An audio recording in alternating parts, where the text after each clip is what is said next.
internacional de este lunes 10 de noviembre. Por supuesto, como siempre, aprovechamos para saludar a las personas que nos ven más allá de Venezuela, en otros lugares del mundo, a través de nuestra señal en vivo Globovisión en YouTube. Vamos a comenzar con parte de la agenda internacional esta semana porque se celebra la cumbre de la Comunidad de Estados Latinoamericanos y Caribeños y la Unión Europea en Colombia, con notables ausencias y en un contexto de tensiones con Estados Unidos en la región por los ataques a embarcaciones en el Mar Caribe y el Pacífico. Vamos a ver el informe que llega justamente desde Colombia con la jornada de la cumbre de la CELAC y la Unión Europea este domingo.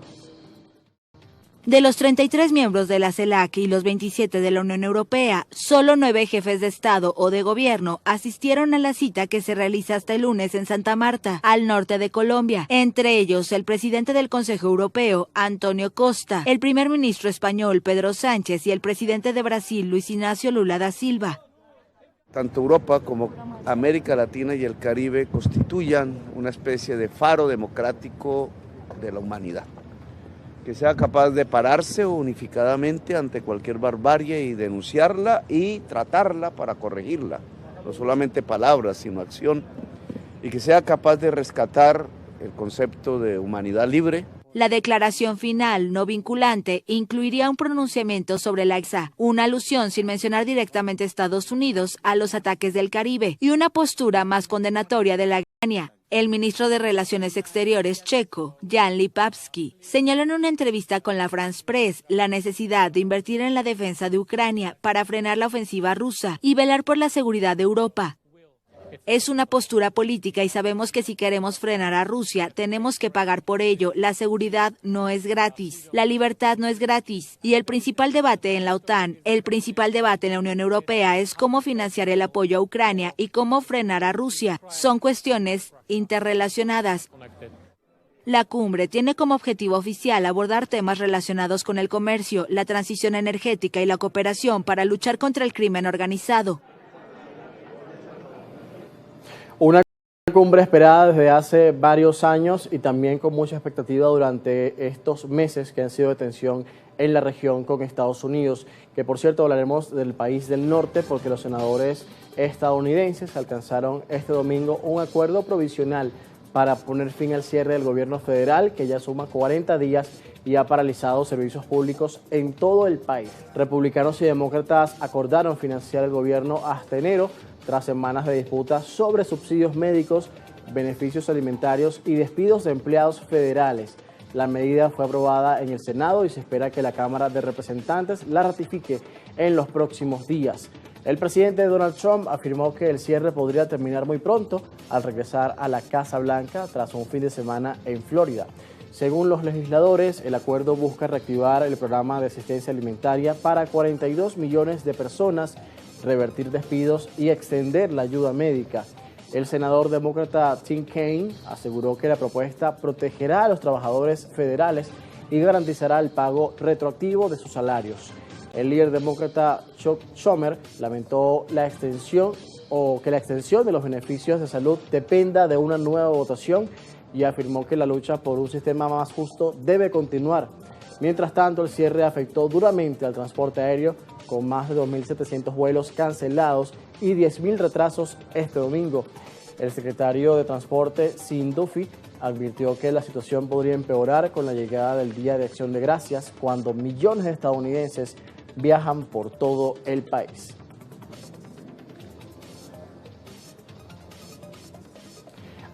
Amigos, y ahora vamos con información muy importante porque el nuevo presidente de Bolivia, el centroderechista Rodrigo Paz, prometió este sábado en su discurso de investidura que el país nunca más estará aislado de la comunidad internacional durante la toma de posesión que genera un cambio político muy importante en Bolivia en los últimos 20 años. Así fue. El mandatario inició en las últimas semanas un acercamiento con Estados Unidos sin relaciones diplomáticas desde 2008, tras 20 años de gobiernos socialistas en Bolivia. El economista de 58 años es hijo del expresidente Jaime Paz. Nunca más una Bolivia aislada, sometida a ideologías fracasadas, ni mucho menos a una Bolivia de espalda al mundo. Nunca más una Bolivia aislada al mundo ni de espalda al mundo. Bolivia vuelve al mundo y el mundo vuelve a Bolivia. Por eso nuestros brazos están abiertos. Gracias, gracias, gracias. Su discurso marcó distancia de sus predecesores, los izquierdistas Evo Morales y Luis Arce. Paz, que ganó el balotaje en octubre al frente del Partido Demócrata Cristiano, recibe un país con una aguda crisis económica por escasez de dólares y combustibles. La inflación interanual a octubre fue de 19% después de alcanzar un pico de 25% en julio. Paz afirmó que buscará que el país vuelva a producir, abrir la economía, atraer inversiones, reducir los aranceles para bienes que no fabrican y modernizar el sistema energético y digital. También prometió un gobierno de la innovación, de la ciencia, de la tecnología y del futuro verde. Aseguró que el desarrollo económico irá de la mano del respeto del medio ambiente. Miren, Bolivia tiene una oportunidad histórica. Por primera vez en muchos años tenemos las condiciones para emprender reformas profundas que el país necesita. El gobierno saliente de Luis Arce agotó casi todas sus reservas de divisas para sostener una política de subsidios universales a la gasolina y el diésel. Paz ha prometido recortar más de la mitad de los subsidios a los combustibles, aplicar una ambiciosa descentralización y un programa de capitalismo para todos, que pone el foco en la formalización de la economía, la eliminación de trabas burocráticas y una reducción de impuestos. ¡Vamos a recuperar Bolivia! De esta manera, en los últimos 20 años, por primera vez Bolivia da un giro hacia la derecha con la elección de Rodrigo Paz, que ya tomó posesión y promete grandes cambios en materia económica en momentos en el país atraviesa dificultades en este ámbito con la escasez de divisas, pero también con la falta de combustibles, y esto ha generado tensión en las calles y en las carreteras porque afecta principalmente a trabajadores y a las personas que hacen el uso cotidiano del transporte. Esto, por supuesto, se suma a los anuncios que hizo durante varios años el presidente Luis Arce, pero que no logró, sin embargo, atajar esas dificultades y desafíos económicos importantes que ya venían también con el fin del gobierno del presidente Evo Morales, que buscaba nuevamente participar en una elección, pero constitucionalmente no es posible. De esta manera Bolivia abre un nuevo capítulo, también abierta al mundo, porque retoma su relación con Estados Unidos, un aliado otrora histórico, y ahora en estos últimos 20 años, debido a las tensiones y también a las distancias ideológicas, no era posible establecer conexiones con Washington, porque recordemos que también los expresidentes, tanto Evo Morales como Luis Arce, se alejaron de la política hemisférica del gobierno de Estados Unidos. Vamos ahora a cambiar de tema porque este fin de semana fue noticia un importante suceso en Brasil. Los trabajos en Río Bonito se concentraron este domingo en despejar los escombros y restablecer los servicios esenciales, pocos días después de que un devastador tornado arrasara esta ciudad del sur brasileño. Vamos a ver las consecuencias de este desastre. Tras un poderoso tornado que devastó la ciudad de Río Bonito do Iguazú, en el sur de Brasil, trabajadores continuaban el domingo despejando los escombros y restableciendo los servicios esenciales. El fenómeno meteorológico dejó 6 muertos y más de 800 heridos el viernes, tras azotar esta localidad de 14.000 habitantes del estado de Paraná.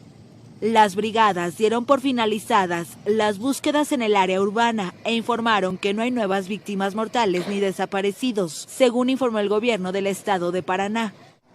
Ahora entramos en la siguiente fase, la limpieza de la ciudad. La fuerza del tornado, cuyos vientos alcanzaron los 250 kilómetros por hora, destruyó casas, comercios, escuelas y centros de salud, hizo volar vehículos y arrancó árboles de raíz. El domingo, una treintena de heridos permanecían internados, 4 de ellas en unidades de terapia intensiva, aunque ninguna en estado grave, según el gobierno local. Desafortunadamente tuvimos un tornado de categoría 3 aquí, algo que no ocurría en décadas en el estado de Paraná. Los cerca de 1.000 damnificados están siendo repartidos en establecimientos de ciudades cercanas, como gimnasios y escuelas convertidos en refugios. Llegué a casa y me encuentro sin techo, al menos por ahora, hasta que reconstruyamos. Tomará tiempo. Va a demorar un poquito. Las autoridades estiman que el 90% de la ciudad sufrió daños. El gobierno del estado de Paraná decretó el sábado estado de calamidad pública para liberar recursos de emergencia de forma inmediata. Las autoridades dijeron que trabajan en un plan de créditos y apoyo para la reconstrucción, mientras el Parlamento local votará una ley de urgencia para entregar unos $9.300 de ayuda inicial a cada familia afectada. Así son los daños registrados en esta parte de Brasil, arrasada por tornado, y esto en el marco del comienzo de la COP30, la Conferencia de Naciones Unidas sobre el Cambio Climático. Recordemos que Brasil, bajo la presidencia de Lula, ha sido muy enfático en exponer los daños que deja el calentamiento global, y no es para menos debido a las consecuencias que también se generan en su propio territorio y sobre todo en la Amazonía.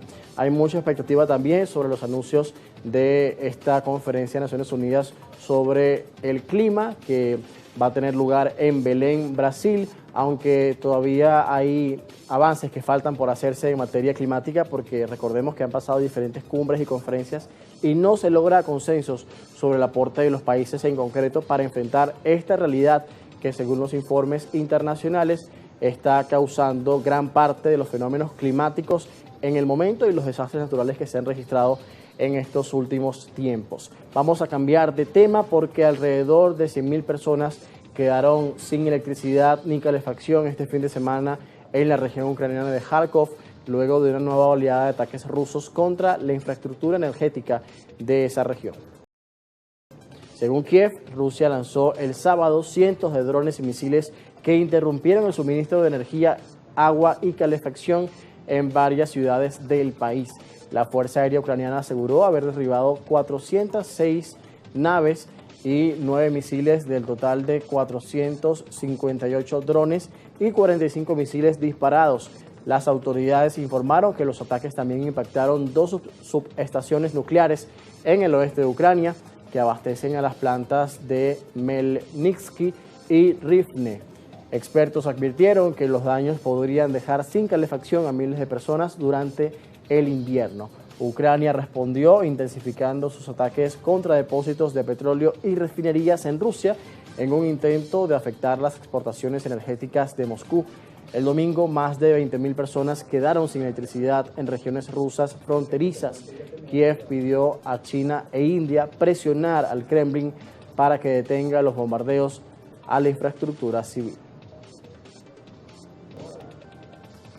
Y vamos ahora a Medio Oriente porque los restos que el movimiento islamista palestino Hamas entregó el domingo a Israel corresponden a los de Hadar Goldin, un soldado que murió en 2014 en la Franja de Gaza. Así lo anunció la oficina del primer ministro israelí en un comunicado.